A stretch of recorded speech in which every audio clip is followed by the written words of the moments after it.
Hey, this is Robbe with Believe in the Run, and we are here live from the running event. Last meeting of the running event. We're feeling it. The end is in sight, but we saved the best for last. We got Topo Athletic. Always. I'm here with Russ from Topo Athletic. Russ, good to be back. I feel like this is a yearly tradition at this point. So yeah, it's a nice annual last meeting of the show. It feels like a good way to cap off what's been a really fun couple days in Austin. We're both losing our minds. We're not sure. It's kind of like being inside a casino here. Yeah, there's no clocks on the walls. They're pumping oxygen. Right. Yeah, we don't know where we are. You can drink at 9 a.m. and it's like acceptable. Depends what booth you're at. Yeah, so where's the ashtray at? Anyways, all right, so let's get on to previewing some of the 2025 lineup. Why don't we kick it off here? We got the Topo Athletic Aura. Why don't you give me a rundown? Sure. So the Aura is a brand new product coming from Topo Athletic that's going to be launching in January, so just a couple months away. This is a product that's going to be our max cushion stability shoe within our line. So it'll have the same stack height as Atmos with that 38 to 33 millimeter midsole platform, so tied for the highest within our road line. Yep.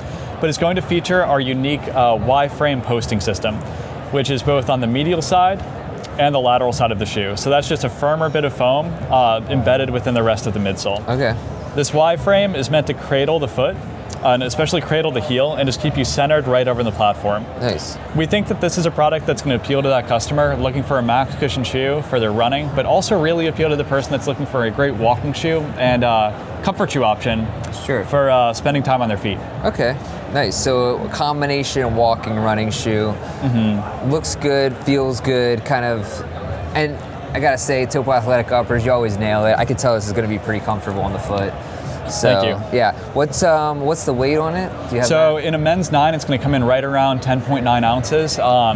It'll retail for $165. Okay, and you said January, right? January, exactly. Okay, cool. Yeah, coming up soon. Very cool. All right, so coming right out of the gate with a new model. Why don't we go next to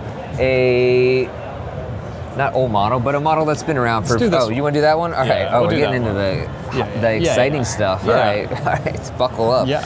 This is this is the Cyclone 3. Yeah. Cyclone 2, one of our favorite shoes of 2023. That was a just lightweight, really up-tempo, fast, fun. It just felt like a great running shoe. Sometimes it's hard to find those these days. Just a simple, no-nonsense running shoe. You got that P-Bax midsole and the lightweight mesh upper. And I'm doing the whole walkthrough for you. And anyways, it doesn't look like a lot has changed. That's exactly right. Why don't you tell me what has? So, like you said, the Cyclone 2 was really well received by our customers as well as a lot of reviewers like yourself. I know you really like this shoe. Yeah. So we didn't want to reinvent the wheel with this update. So we've kept the same midsole and outsole platform on the shoe, the same 28 to 23 millimeter platform, same P-Bax formulation all the way through the shoe. What's really changed here is the upper. We wanted to just create an upper that would secure the foot that much more over the platform so that when you were kind of cornering quickly in the shoe or doing a track workout or something like that midfoot would be even more secure. Yeah. The forefoot hasn't really changed. It's just that we added a bit more material to the midfoot of the mesh to deliver that kind of more locked-in fit. Cool, because I gotta say, I feel like the only negative I had about the Cyclone 2 was what you're talking about, is that cornering or it could get a little come out over the edge, a little bit of the upper could move a little bit on that. So it's good to see that there's a little bit more structure to make sure you're locked in over the midsole.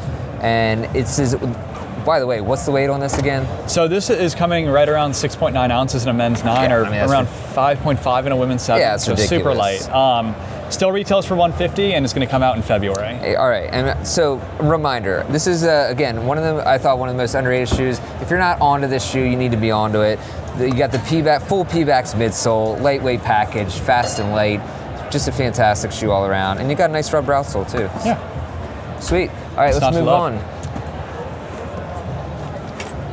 All right, we got the Phantom 4 here, right? So this is, the Phantom is more of your daily trainer, kind of reliable shoe. Exactly. So why don't you give me some details on what's changed from the version 3? Yeah, so like you said, the Phantom is kind of our high cushion neutral daily trainer within our line, that workhorse daily trainer. Yeah. It's actually the most popular shoe in our line for either road or trail. Oh, really? From a I didn't sales know that. perspective. Okay. Yeah. Wow. This new version is going to feature just a little bit more stack height in the midsole.